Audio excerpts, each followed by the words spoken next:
warahmatullahi wabarakatuh. A'udzu billahi minasyaitonir rajim. Bismillahirrahmanirrahim. Alhamdulillahirabbil alamin. Wassalatu wassalamu ala asyrafil anbiya'i wal mursalin wa ala alihi wa sahbihi ajma'in. Rabbi shrah li sadri wa yassir li amri wahlul 'uqdatam min lisani yafqahu qawli. Subhanaka la ilma lana illa ma 'allamtana innaka antal alimul hakim wa la hawla wa la quwwata illa billahil aliyyil azim.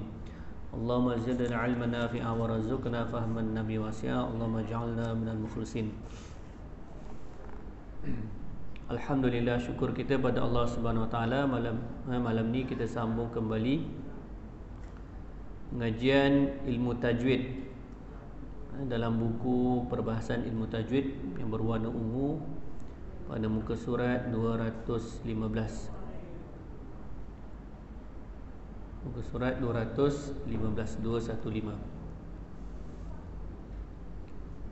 Kita masih dalam tajuk berkenaan dengan sifat huruf. Sifat huruf. Dalam membaca Al-Quran, kita kena tahu dan kita kena baca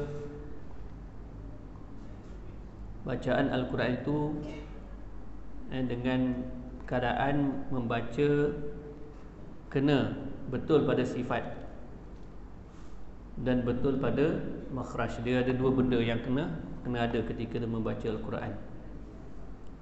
Pertama makhraj, yang kedua sifat. Huruf lah, huruf. Kalau berkaitan dengan huruf, itu belum lagi tajwid. Tajwid tu kena juga kan? Dengung tak dengung, idgham, izhar dan sebagainya. Ini kita cerita pasal huruf. Jadi huruf tu kena ada dua pada dia.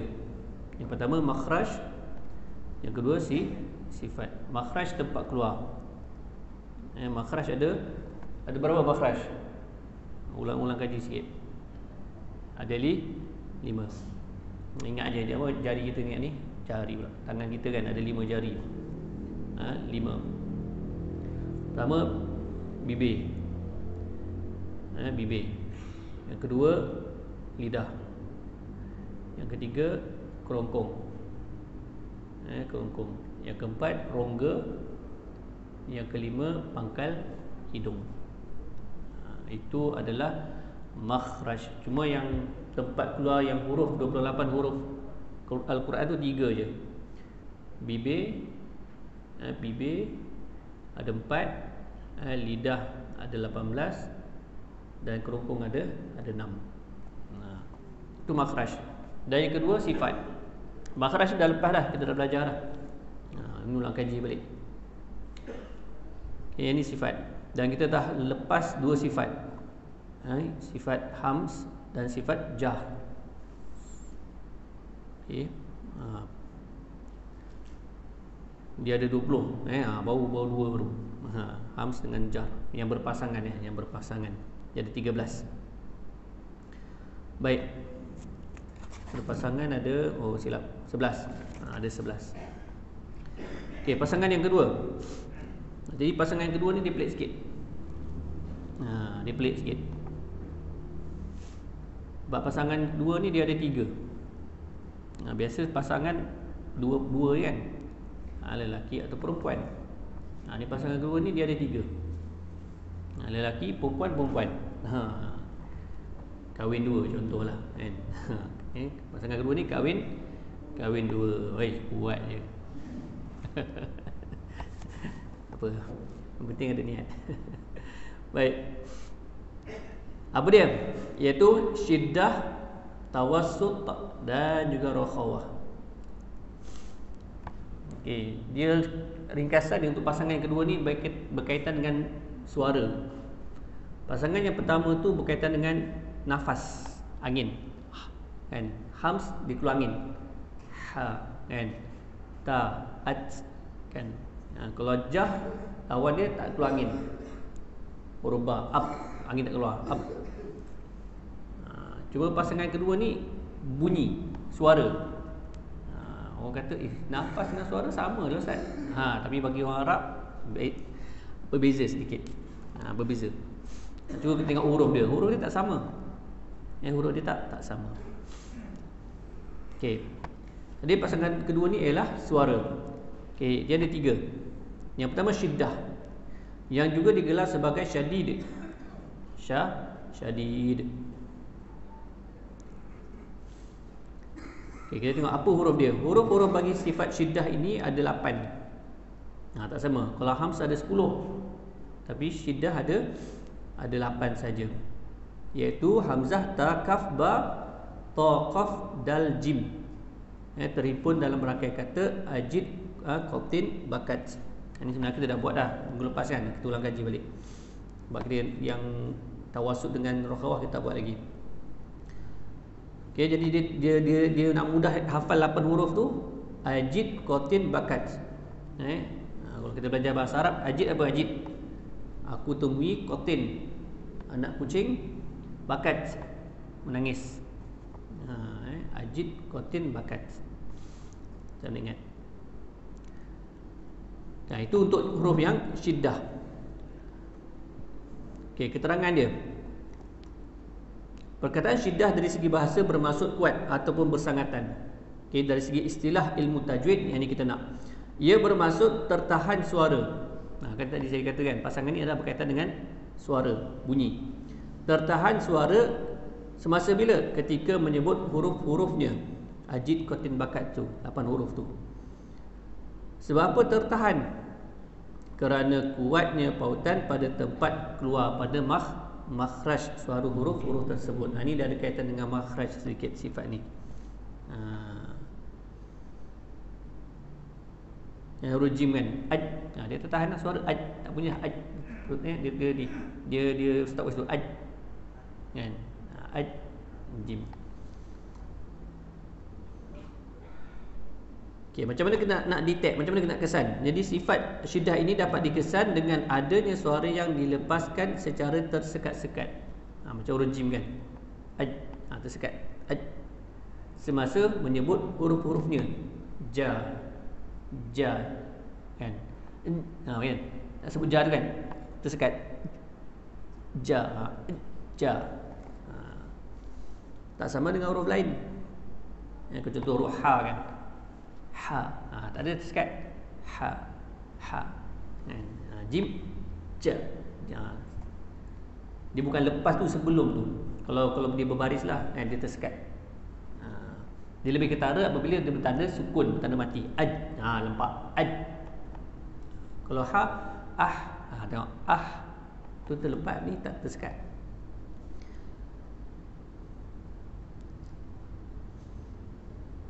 Okey, pelaksanaan sifat syiddah ini semasa bacaan berlaku pada keadaan berbaris, berbaris atas, bawah, depan, baris 2, baris 1, semua keadaan, ataupun sukun, tanda mati, semua keadaan, tak kira. Dia ada apa sifat syiddah. Antara berbaris dengan sukun mana lagi kuat? Tetapi pada keadaan sukun, pelaksanaannya adalah lebih ketara, lebih clear lagi. Macam tadi kan, jim kan, ja dengan aj, mana lebih ketara? Aj kan, dia nampak dia punya tertahan tu, aj.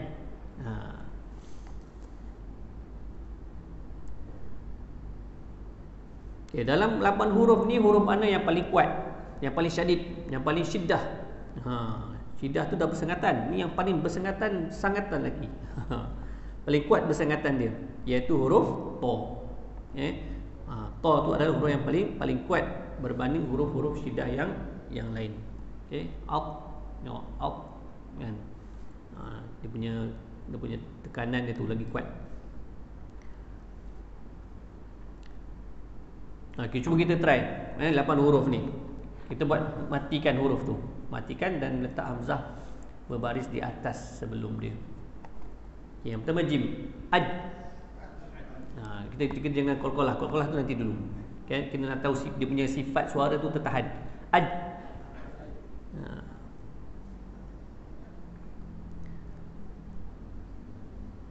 Hurdal, ad. Ad. Ad kan, tahan kan. Okey, huruf ta, huruf qaf, aq. Aq. Tertahan. Okey. Huruf ta, up. Ini paling kuat. Up. Paling kuat, mana kita kena kuat lagi tu. Jangan sama dengan qaf, up. Dengan up kan, kuat lagi. Up. Up. Tapi kena ingat, hamzah nipis. Hamzah jangan tebalkan. Jangan baca up. Salah. Dia out. Out. Dulu out. Tapi jangan slow-mo. Out. Salah. Soalnya ada waw pula situ. Out. Bukan. Up. Kena jaga. Sebab hamzah dia satu lagi sifat yang kita akan belajar. Dia sifat istifal, nipis.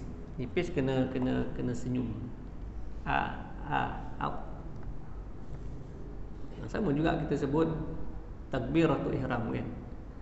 Allah Allah, bukan Allah. Tengok mulut saya Allah. Allahu akbar. Salah. Kurang tepatlah. Dia kena Allah. Allah. Cuba. Allahu. Tapi jangan sampai dia jadi lain pula. Dia terus nipis tebal. Allah. Dia bukan Allah. Jadi kita nak melatah tu kena betulkan Allah Akbar. Takbir Allah kan. Takbir Allah kan. Mesti dah jadi tebal hamzah tu. Tebal semangat kan. Allah. Dia sebenarnya Allah. Kena betulkan. Tapi dia tidak mengubah makna. Ustaz, dah saya sebut ni berdosa lah, tak sah semayang. Sah. Jangan risau. Cuma dah tak jadi Arab lah. Kena Arab sikit. Yang kita baca Quran ni kena ikut bahasa orang Arab. Jangan ikut bahasa Melayu. Ikut bahasa lain. Okey. Kena betulkan. Baik, kembali kat mana ni? Tadi. Okey, kemudian ba, up. Tahan. Huruf kaf, ak. Tertahan. Kemudian ta, at. Tertahan. Kemudian hamzah, hamzah tertahan cuma bezalah kalau nak beza hamzah dengan kaf tu dia ada hams, ada hamas kan, ada tu yang pasangan pertama tu. Pasangan pertama. Dia 8 huruf. Okey, 8 huruf dia syiddah. Baik. Okey, tengok kemudian bini pertama. Syiddah ni kira suami lah. Okey, yang keempat, tawassut. Tawassut yang juga digelar bainiyah. Bainiyah. Dia tawassut ni kalau bahasa Arab dia pertengahan. Pertengahan. Maknanya di tengah antara syiddah dengan rakhawah. Rakhawah ni lembut. Dia tengah-tengah. Nak kata keras tak keras, nak kata lembut tak lembut. Sederhana. Jadi tawasul ni sederhana. Okey, huruf-huruf bagi sifat bainiyah ada 5 sahaja. Iaitu ra, mim, ain, nun, lam. Terhimpun dalam rangkaian kata lin Umar. Ini dalam bahasa Arab ni, lin Umar. Saya tukar. Umar Lina. Umar Lina. Tawasul ni Umar Lina. Kalau kita kartun tu Umar dan Hana kan. Cucu-cucu kita tu kan, anak-anak kita tengok Umar dan Hana. Ini Umar dan Lina. Tukar Umar dan Lina. Ini adalah huruf tawasul. Ra, mim, ain, nun, lam. Okey, Umar Lina. Okey, kita tengok dia punya keterangan. Perkataan bainiyah ataupun tawassut dari segi bahasa bermaksud sederhana ataupun pertengahan. Okey, dari segi istilah ilmu tajwid yang kita nak kat sini ialah bermaksud keadaan pertengahan di antara tertahan dan terlepas. Ni sebab yang syiddah ni dia tertahan. Kan? Dia tertahan, suara tertahan. Bukan nafas, suara tertahan. Antara tertahan dengan terlepas suara tu, dia tengah-tengah. Dia duduk tengah-tengah. Di antara tertahan dan terlepas suara ketika menyebut huruf-hurufnya. Tidak terlalu tertahan dan tidak terlalu terlepas. Di tengah-tengah. Dia jangan tahan sangat, jangan lepas sangat. Macam lam contoh kan, lam tu kan. Jangan kita tertahan dengan al. Al.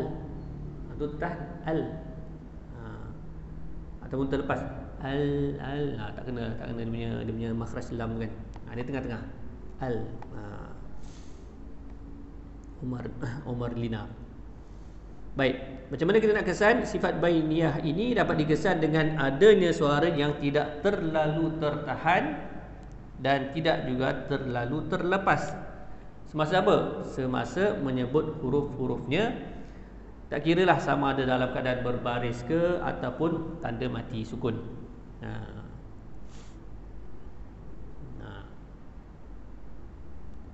Baik. Nanti kita test. Okey. Huruf mana? Huruf contohnya.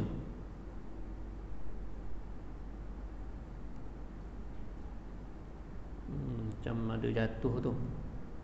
Huruf contohnya huruf ain. Okey, tak apa. Okey, kita pergi tengok huruf. Okey. Huruf ain ini tidak perlu terlalu ditekan suara. Huruf ain. Huruf ain ni adalah huruf tawassut. Huruf tawassut, huruf ain. Jadi huruf ain ini tidak perlu terlalu ditekan suara dan tidak perlu juga diringankan suara semasa melafazkannya. Kan? Siratal ladzina an'amta. Jangan an'amta. Tu terlampau kita tekan sangat suara tu, ain tu. Ataupun kita lepaskan an'amta. Dia pertengahan an'amta. Cuba kita sebut. Cuba kita baca an'amta.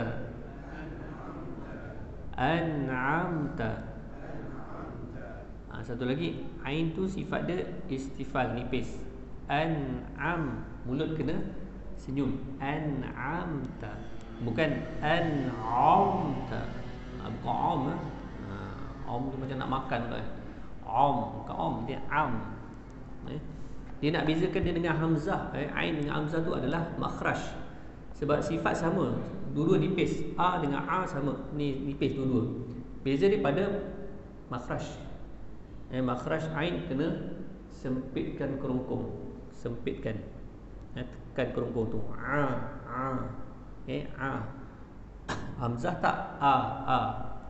An'amta. Sekali lagi. An'amta. Saya dengar bunyi an'amta. Jadi ain semua. Mana boleh? Hamzah an. An. Jangan sempitkan. An macam huruf A kan. An. An'amta. Ini kena pergi menuntut lagi ni. Kena cari tok guru ni. Ustaz ni tok guru ada depan kita ni. Dengan Al-Fadil. An. Saya dengar bunyi macam bunyi ain tu. An'amta. Tu dia kalau makhraj macam ain tu, tu kena hati-hati. Kalau kita baca an'amta tu boleh mengubah makna. Apabila mengubah makna boleh menyebabkan solat kita tidak sah. Sebab surah Al-Fatihah adalah rukun qauliyan, rukun yang wajib. Antara syarat-syarat rukun qauli adalah membaca dengan bertajwid dan juga huruf yang betul. Huruf yang betul. Jangan tertukar. Tapi lepas kita dah belajar lah kan, kita dah belajar contohnya tak boleh juga kan. Lidah keras Ustaz. Tapi dah belajar dah, masih belajar lagi. Tersebut jenuh tok guru. Jumpa tok guru berapa dan ini ustaz ni yang ke-30 rasa guru saya ni kan. Tak boleh sebut, tak boleh tak check out kan. Tak check out nak pergi dah kata kan. Situlah. Mula macam dimaafkan. Jangan kata tak nak solat lah dia ni. Apa solat tak sah. Tak boleh kena solat. Kena solat. Cuma jadi dimaafkan. Tapi tak boleh tolak dia jadi imam. Jangan tolak dia jadi imam. Makmum boleh. Tapi dengan syarat kena berlatih. Bukan kena cuba. Cuba. La yukallifullahu nafsan illa wusaha, kan.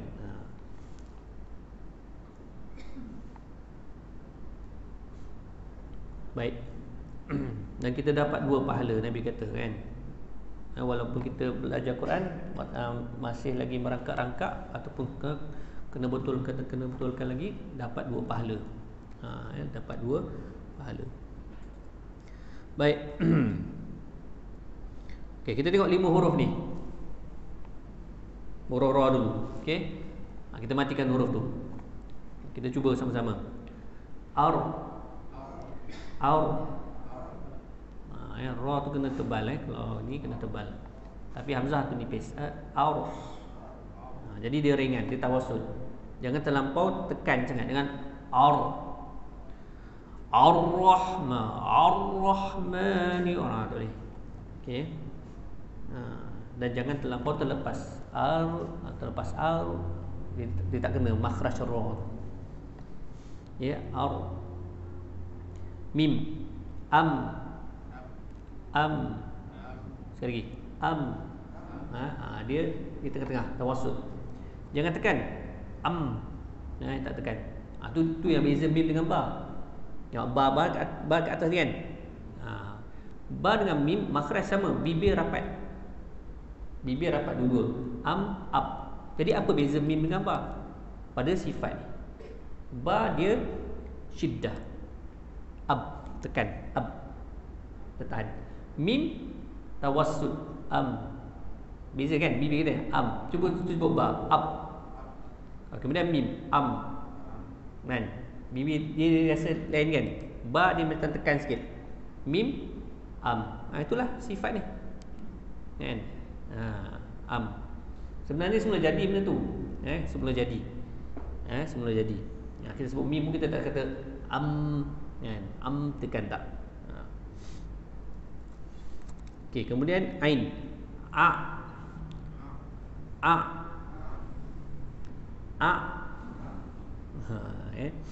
Hamzah pertama tu hamzah. Bukan hamzah dulu baru ain. Jadi ain tu ain tu adalah tawassul tengah-tengah, jangan tekan. Macam tadi kita buat an'am, kan. Okey, baik. Kemudian nun. Dia tengah-tengah. Dia bukan tertekan. Bukan tekan. Ataupun terlepas. Tak ada. Okey, tengah-tengah. Macam ni, kan. An'am. Okey. An'amta. Jadi perkataan an'amta tu, nun dengan mim, kan. An'am tu adalah tawassul. Mim dengan nun adalah tawassul. Kita tak tekan an'amta, kita tekan. Biasa je an'amta. Itu adalah tawassul. Kemudian huruf lam,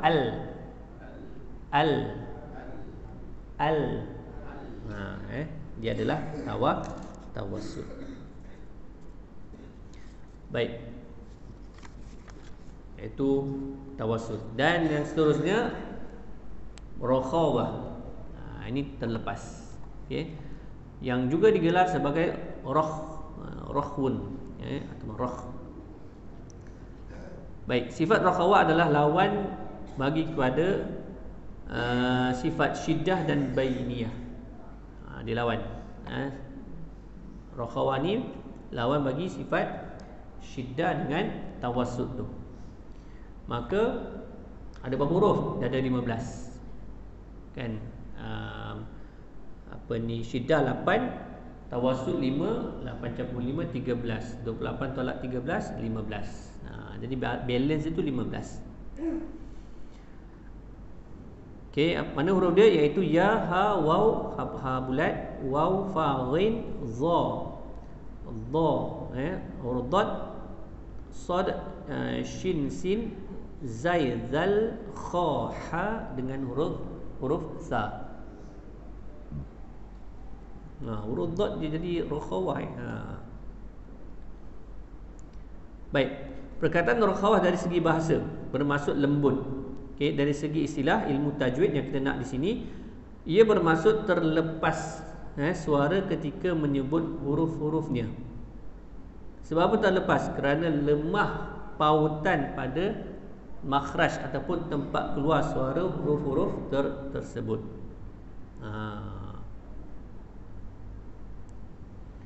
Baik, sifat rokhawah ini dapat dikesan dengan adanya suara yang dilepaskan tanpa tersekat-sekat semasa menyebut huruf-hurufnya, sama ada huruf tersebut berbaris ataupun sukun.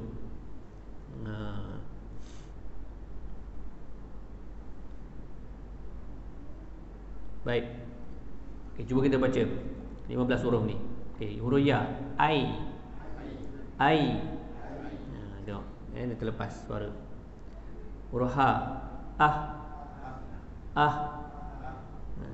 waw, au. Suara terlepas kan. Fa, af. Huruf ghin, au. Dia ada lepas sikit. Dia ada lepas sikit. Huruf za, az. Maknanya dia tak ada tersekat-sekat. Huruf dad ni, alt. Kita nampak macam tersekat kan? Tapi bagi orang Arab ini bukan tersekat. Dia terlepas. Alt. Okey, huruf sad, as. Jangan os. Jangan, bukan Mr. Os tu. Aus. Sad. Shin, ash. Okey, huruf sin, as. Tengok ni benar. Dia dengar suara tu terlepas kan. Huruf zai, az. Huruf zal, az. Jaga makhraj zai, makhraj kena zai. Makhraj ujung lidah pada gigi kecil bawah, belakang gigi kecil bawah. Zai, az. Az ujung lidah tu. Ujung lidah dekat gigi kecil bawah. Az. Ini.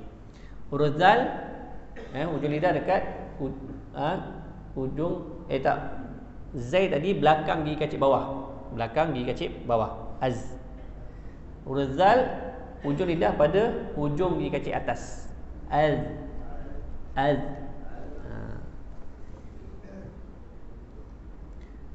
Dan huruf kha, akh. Dia kena ada bunyi kahak tu, kha. Akh. Sekali lagi, akh.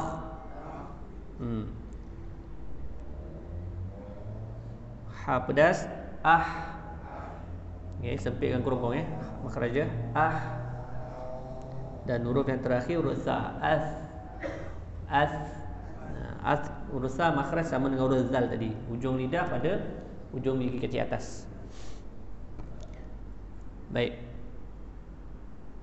15 huruf ini adalah huruf rokhawah, iaitu suara yang terlepas.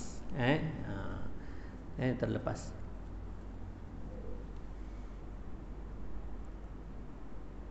Okey, baik. Itu pasangan yang kedua. Pertama tadi syiddah, tertahan, kemudian tawassut, pertengahan, kemudian rokhawah yang terlepas. Okey, suara bunyi suara, bunyi. Kalau udara, nafas itu pada hams dan juga jahr. Hams suara lepas. Suara pula. Nafas lepas. Jahr nafas tertahan. Detail dia, detail ni berkaitan dengan ilmu sifat huruf ni. Ni dalam bahasa Arab dia ada ni. Bahasa Melayu tak ada. Ada belajar kat sekolah. Cikgu BM. Murid-murid huruf A macam ni, ada. Di sini. Tak ada. Bahasa Arabnya. Baik. Pasangan seterusnya, pasangan ketiga. Ni macam ni bernikah Banyak pasangan ni apa? Mana pasangan kan? Okey, pasangan ketiga. Isti'la lawannya istifal. Ni yang tebal nipis ni. Kalau dalam tanda tajwid ni saya tekankan sifat ni. Tekankan sifat ni sebab dia berkaitan dengan perbezaan huruf yang sama makhraj tapi dia berbeza pada sifat ni. Isti'la dengan istifal. Ingat je isti'la ni kembung.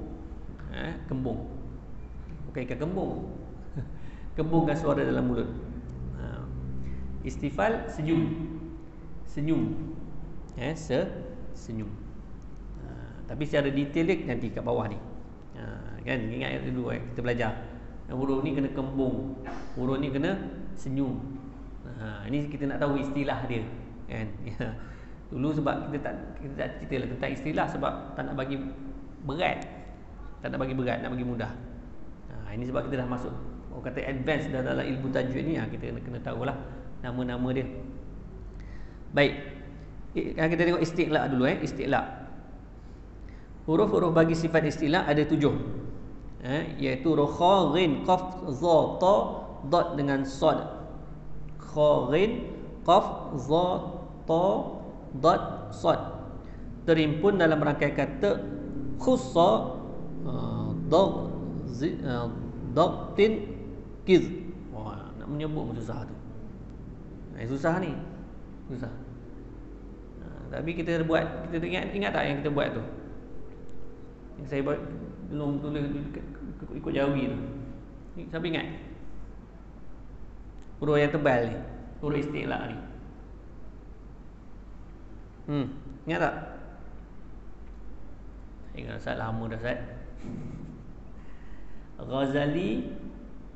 Ghazali khatam Quran Tu'dulah solat zuhur. Kenapa? Ingat ya? Ghazali khatam Quran Tu'dulah, bukan tuk dalam, Tu'dulah solat zuhur. Ghazali khatam, dia kena ambil huruf pertama tu. Ghazali huruf ghin. Ghazali khatam kha lah kan. Sebenarnya huruf kha tu khatam. Kita bahasa Melayu kata khatam kan. Kha. Quran huruf qaf. Ghazali khatam Quran 3 huruf. Kemudian tu huruf ta.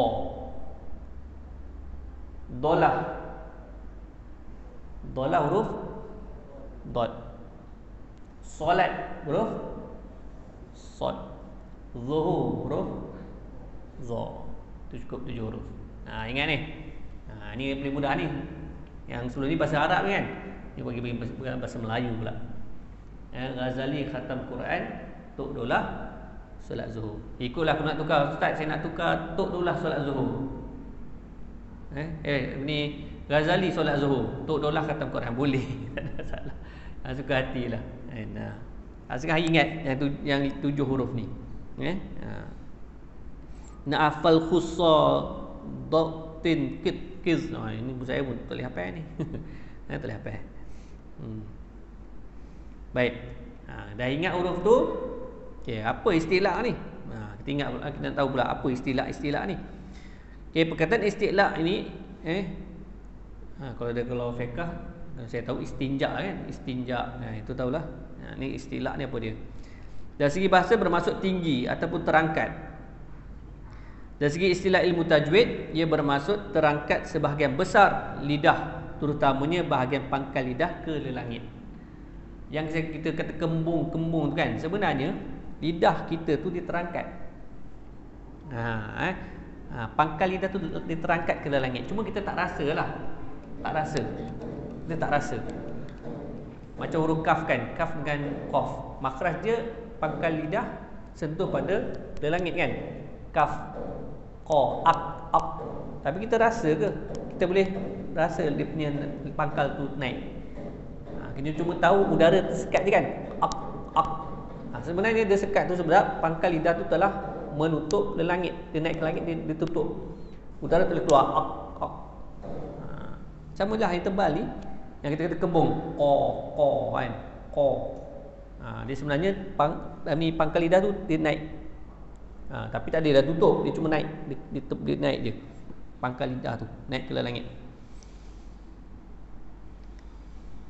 Jadi huruf-huruf sifat istilah adalah huruf yang ditebalkan. Jadi huruf kita baca istilah adalah huruf dibaca dengan tebal. Okey, tebal maknanya kita kembungkan suara. Lebih detail lagi, di pangkal lidah terangkat pada langit. Okey, sebutannya dalam semua keadaan, sama ada berbaris ataupun sukun. Sebagian besar lidah terangkat ke langit, terutamanya semasa menyebut huruf ta, dad, sad dengan za. Ini paling terangkat, paling jelas sekali. Kemudian berkurangan pada huruf qaf. Qaf kurang sikit terangkat dia. Dan yang lebih kurang lagi pada huruf kha dan ghin. Baik. Jadi malam ni ingat huruf istilah ni. Kuliah depan nanti saya tanya. 7 huruf ni. Ghazali khatam Quran, Tok Dolah solat Zuhur. Jangan tukar. Tukar nama Umar kan, Tok Dalang ke, Tok Lah ke, kan? Tok Dolah. Tok Dolah. Nanti insya-Allah kita akan tengok dia punya perbezaan huruf istilah dengan istifal. Nanti kita akan baca baliklah yang istilah ni. Kita akan baca balik insya-Allah. Jadi alhamdulillah kita dah lalui berkenaan dengan pasangan yang kedua, iaitu syiddah, tawassut dengan rakhawah, dan kita masuk sedikit pasangan yang ketiga, iaitu isti'la. Dan ada beberapa lagi lah pasangan-pasangan yang kita akan tengok. InsyaAllah ini kepanjang umur ini diberikan kesempatan, kita akan berjumpa pada kuliah yang akan datang insyaAllah. Jadi apa yang baik itu datang daripada Allah SWT, dan apa yang kekurangan itu daripada kelemahan diri saya sendiri. Saya mohon ampun dan maaf. Kita akan baca tasbih kafarah dan surah Maas. Subhanakallahumma wa bihamdika asyhadu an la ilaha illa anta astaghfiruka wa atubu ilaik. Bismillahirrahmanirrahim. Wal 'asri innal insana lafi khusr illa alladziina aamanu wa 'amilus shalihati wa tawassaw bil haqqi wa tawassaw bis sabr. Bismillahirrahmanirrahim. Rabbana atina fid dunya hasanah wa fil akhirati hasanah wa qina adzabannar. Wa sallallahu alaihi wa sallam Muhammadin wa sallam. Alhamdulillahirabbil alamin.